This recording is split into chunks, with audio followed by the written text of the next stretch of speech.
may bagong pangalan. Ang Super Typhoon Bavi ay hindi na Bavi. Ngayong umaga, ika-8 ng Hulyo 2026, ang Pag-asa ay opisyal na nagbigay ng lokal na pangalang Inday sa bagyong ito habang ito ay pumasok sa ating Philippine Area of Responsibility. Ang Super Typhoon Inday ay nasa loob na ng ating ERA. Ito ay may 185 kilometro bawat oras na pinakamataas na hangin, 230 kilometro bawat oras na gusts, at isang sentral na presyon na 930 pa. At ang pinaka-alarming na impormasyon ngayong umaga ay ito. Ang pinakamataas na wind signal na maaaring i-hoist sa buong panahon ng Inday ay wind signal numero 2 o 3.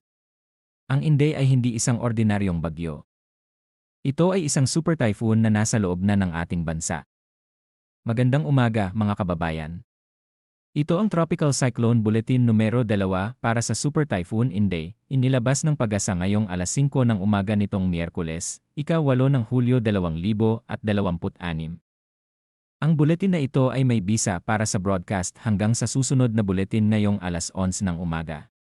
At ngayong umaga, mayroon kaming isang napakaseryoso at napaka-urgent na ulat ng isang super typhoon na opisyal na pumasok sa ating bansa. Simulan natin sa pinakabagong lokasyon at status ng Super Typhoon Inday.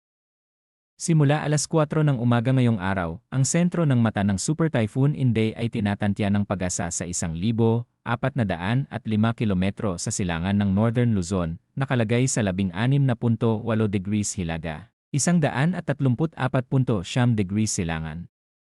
Ang bagyo ay gumagalaw patungong kanluran sa bilis na 25 kilometro bawat oras, na may pinakamataas na tuloy-tuloy na hangin na 185 kilometro bawat oras malapit sa sentro at mga gust na umabot sa 230 kilometro bawat oras. Ang sentral na presyon nito ay 930 pa, isang napakamababang presyon na nagpapakita ng lakas ng bagyong ito. At ang malakas hanggang typhoon force winds ay umaabot ng hanggang 900 kilometro mula sa sentro ng bagyo. Ito ay isang napakalawak na coverage ng mapanganib na hangin. Pag-usapan natin ang wind signals na kasalukuyang naka-hoist ngayong umaga. Ang Tropical Cyclone Wind Signal numero 1 ay ini-hoist ngayong umaga sa mga sumusunod na lugar sa Luzon. Ang Batanes, Cagayan kasama ang Babuyan Islands, ang Hilaga at gitnang bahagi ng Isabela kasama ang maraming munisipalidad, Apayao, ang silangang bahagi ng Kalinga kasama ang Pinukpok, City of Tabuk, at Rizal. Ang hilagang bahagi ng Aurora kasama ang Dilasag, at ang hilaga at gitnang bahagi ng Catanduanes kasama ang Pandan, Caramoran, Bagamanok, Panganiban, Viga, Gigmoto, Baras, at San Miguel. Para sa lahat ng mga residente ng mga lugar na kasalukuyang nasa ilalim ng wind signal numero 1, ang mensahe ngayong umaga ay malinaw at seryoso.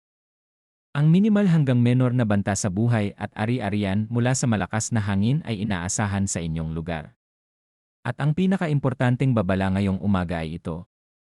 Ang pinakamataas na wind signal na maaaring i-hoist sa buong panahon ng Inday ay wind signal numero 2 o 3.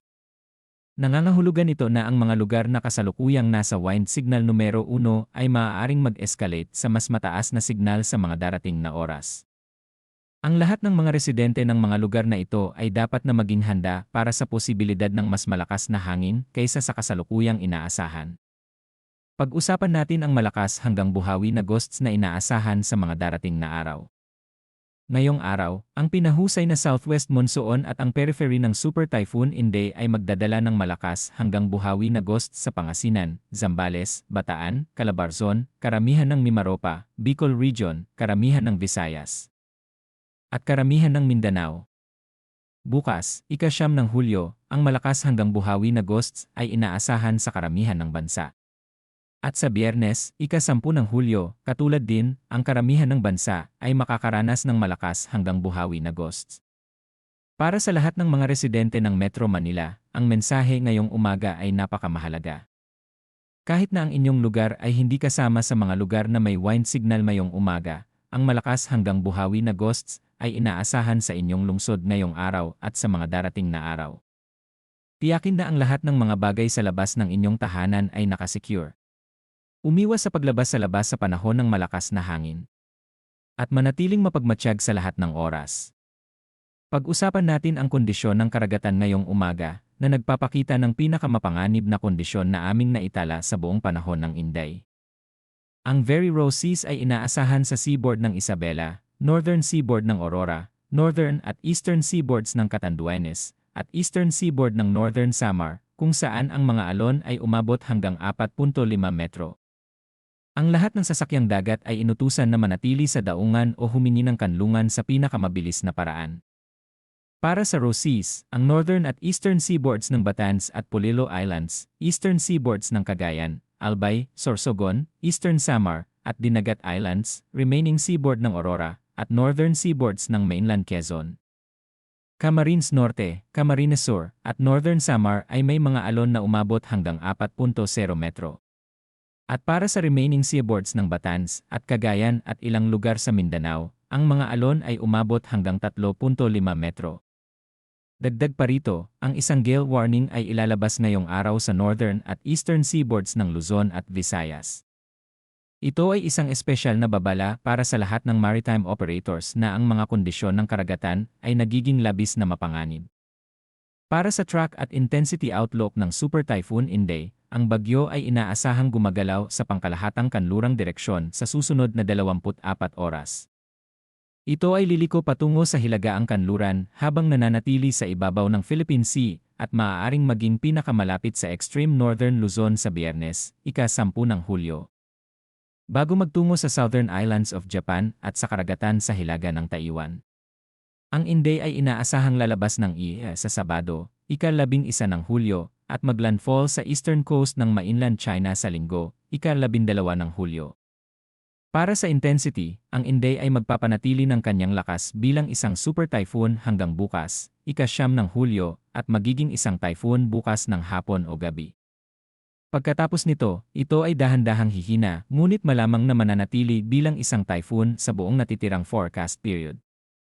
Para sa lahat ng local government units at disaster risk reduction officials sa Batanes, Cagayan, Isabela, Apayao, Kalinga, Aurora, Catanduanes, at sa buong Northern at Central Luzon, ang mensahe ngayong umaga ay malinaw at napaka-urgent. Tiyakin na ang lahat ng kinakailangang hakbang ay ginagawa upang protektahan ang buhay at ari-arian. Ang mga taong naninirahan sa mga lugar na kilala bilang highly o very highly susceptible sa mga hazards ay pinapayuhang sundin ang lahat ng instructions ng evacuation at iba pang directives ng local officials. Ang susunod na Tropical Cyclone Bulletin para sa Super Typhoon Inday ay ilalabas ngayong alas 11 ng umaga. Manatiling ligtas, manatiling handa, at manatiling informed mga kababayan. Ang Super Typhoon Inday ay nasa loob na ng ating ERA. Ang Batanes at Northern Luzon ay kailangang maging handa. At ang ating buong bansa ay kailangang manatiling alerto. Ito ang inyong weather team, laging nandito para sa inyo, laging nag-aalaga, at laging handa. Magandang umaga at maingat sa lahat.